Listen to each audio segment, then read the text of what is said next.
গণহত্যার বিচার কার্যক্রম সামনে রেখে আন্তর্জাতিক অপরাধ ট্রাইব্যুনালে প্রসিকিউশন সংস্থা পুনর্গঠন করা হয়েছে। চিফ প্রসিকিউটর তাজুল ইসলামের নেতৃত্বে প্রসিকিউশন সংস্থা এরই মধ্যে কাজ শুরু করেছে।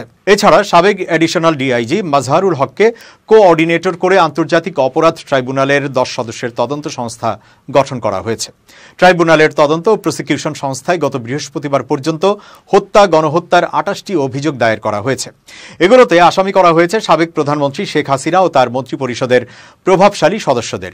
এছাড়া গণহত্যার নির্দেশদাতা ও গণহত্যায় অংশ নেওয়া পুলিশ কর্মকর্তা ও গণহত্যায় উস্কানিদাতা সাংবাদিকদেরও নাম আছে এই তালিকায়।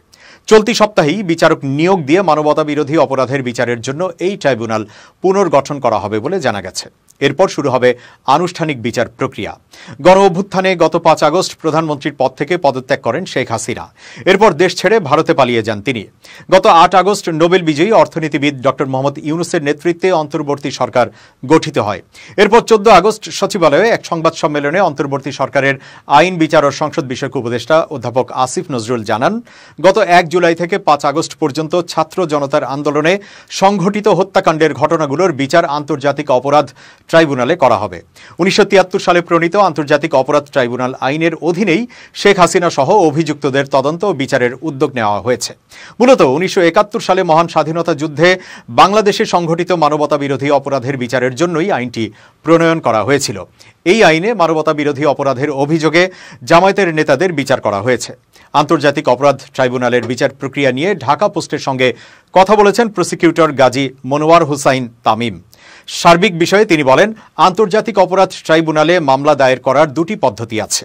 একটি হলো সরাসরি তদন্ত সংস্থায় কোনো অভিযোগ দায়ের করা, এটা কোনো আইনজীবীও করতে পারেন অথবা কোনো জ্ঞাত ব্যক্তি যিনি ঘটনা সম্পর্কে জানেন।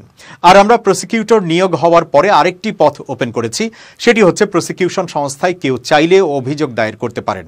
তদন্ত সংস্থায় বা প্রসিকিউশনে দাখিল করা অভিযোগগুলো তদন্ত সংস্থার অধীনে প্রসিকিউশনের তত্ত্বাবধানে তদন্ত হবে।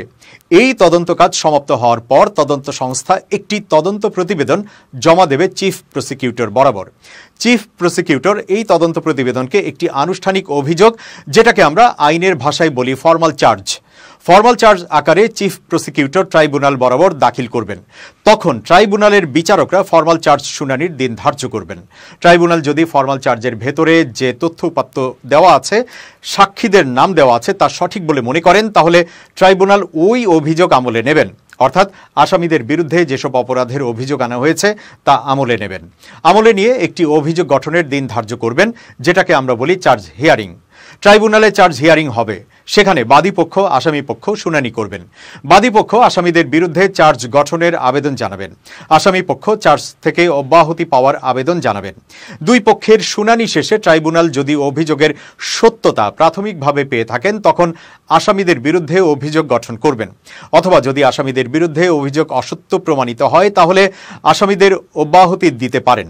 যদি অব্যাহতি দেন, তাহলে ওখানেই মামলা শেষ। আর যদি অভিযোগ গঠন করেন, তখন ট্রাইব্যুনাল সাক্ষীদের ডাকবেন সাক্ষ্য দিতে। তারপর ট্রাইব্যুনালে সাক্ষ্য প্রদান হবে। আসামি পক্ষ সাক্ষীদের জেরা করবেন। আসামি পক্ষ সাক্ষ্য প্রদানের সুযোগ পাবেন। আসামি পক্ষ তাদের পক্ষে সাফাই সাক্ষী দেওয়ার সুযোগ পাবেন। সাফাই সাক্ষ্য শেষে ট্রাইব্যুনাল যুক্তিতর্কের দিন ধার্য করবেন। উভয় পক্ষ সেখানে যুক্তিতর্ক উপস্থাপন করবেন।